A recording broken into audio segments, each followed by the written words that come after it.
Who was Bruce Lee?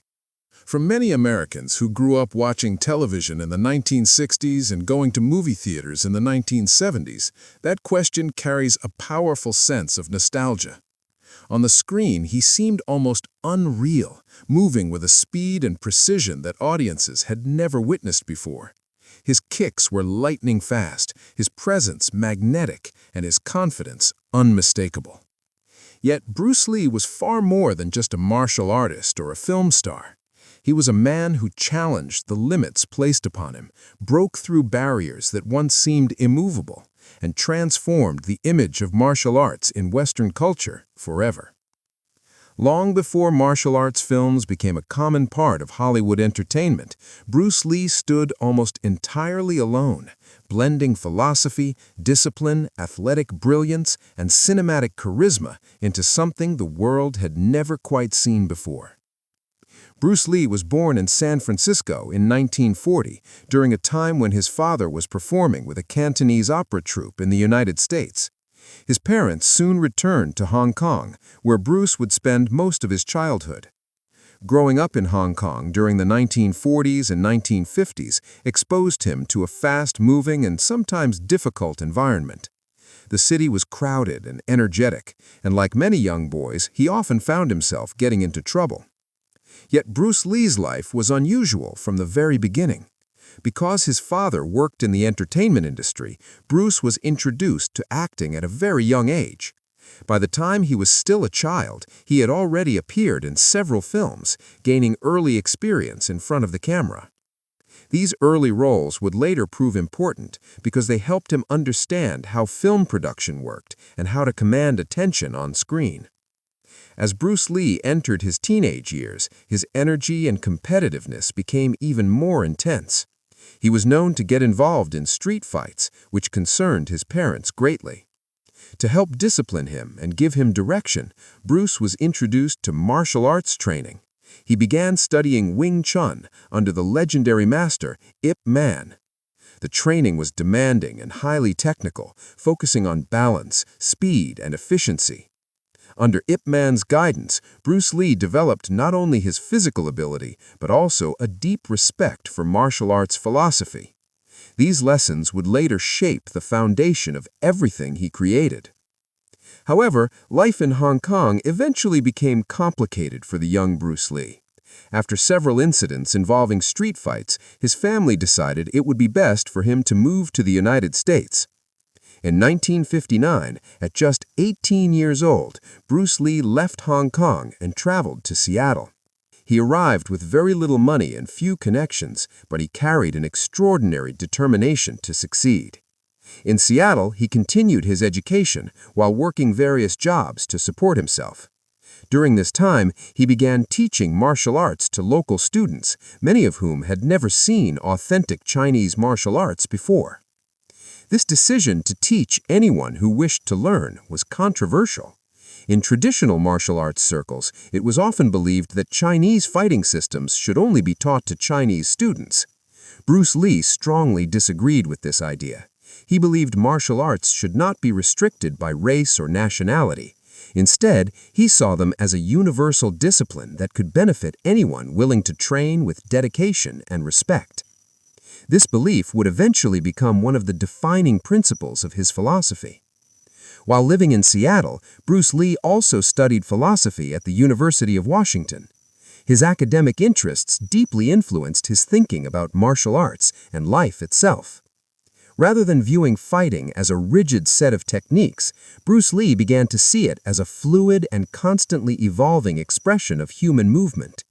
He studied the writings of philosophers and thinkers, combining Eastern ideas with Western concepts of individuality and self-development. These ideas would eventually become central to the philosophy he later called Jeet Kune Do. By the mid-1960s, Bruce Lee had moved to Hong Kong, where he continued teaching martial arts and expanding his reputation. Demonstrations of his extraordinary speed and strength began attracting attention from martial artists and spectators alike. One of the most famous moments occurred during a martial arts demonstration in Long Beach in 1964. There, Bruce Lee amazed the audience by performing techniques that seemed almost impossible, including his famous one-inch punch, which could generate tremendous power from a very short distance. These demonstrations quickly became legendary and helped establish his reputation across the United States. Hollywood soon began to take notice of the young martial artist with the striking presence. This attention led to his first major American television role in the series The Green Hornet. In the show, Bruce Lee played Kato, the loyal and highly skilled partner to the masked hero. Although the series only lasted one season, Bruce Lee's performance made a lasting impression on audiences. Many viewers remembered Kato as the most exciting character in the entire show, largely because of the speed and authenticity of his martial arts movements. Despite this growing recognition, Bruce Lee continued to face limitations within Hollywood. In the 1960s, Asian actors were rarely given leading roles in American films. Studios often struggled to imagine an Asian actor carrying a major action movie. Frustrated by these barriers, Bruce Lee decided to return to Hong Kong, where his talent would be appreciated more fully. The decision proved to be life-changing. In Hong Kong, Bruce Lee quickly became a sensation. His first major starring film there, The Big Boss, was an enormous success at the box office. Audiences were captivated by the intensity of his performances and the realism of the fight scenes. Soon after came Fist of Fury, which strengthened his status as a superstar across Asia. In these films, Bruce Lee presented martial arts not as theatrical spectacle, but as something powerful, disciplined, and emotionally driven. His next project, Way of the Dragon, gave him even greater creative control. Bruce Lee wrote, directed, and starred in the film himself. One of its most memorable moments is the famous fight scene between Bruce Lee and Chuck Norris in the Roman Colosseum. That scene became one of the most iconic martial arts battles ever filmed and remains widely celebrated even today. During these years, Bruce Lee also refined his personal martial arts philosophy, which he called Jeet Kune Do. Rather than following traditional systems that relied on strict forms and fixed techniques, he believed fighters should adapt to each situation naturally. His famous principle was to be like water, meaning flexible, responsive, and capable of changing shape depending on the circumstances. Jeet Kune Do incorporated striking, grappling, footwork, and real-world fighting concepts.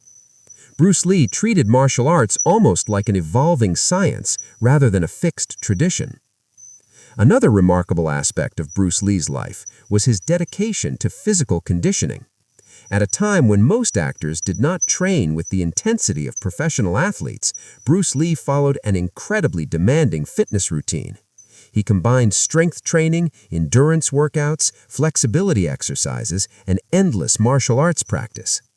His physique became famous for its lean power and definition. Many of his training ideas later influenced modern fitness programs and combat sports training methods. In 1973, Bruce Lee finally achieved the major international film success that would introduce him to audiences around the world. The film Enter the Dragon was produced as a collaboration between Hong Kong filmmakers and a major American studio. It was designed to bring Bruce Lee's martial arts brilliance to Western audiences on a larger scale than ever before.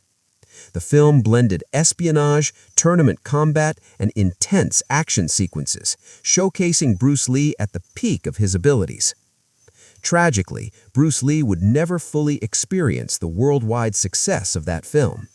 In July of 1973, while still in Hong Kong, he suddenly passed away at the age of 32.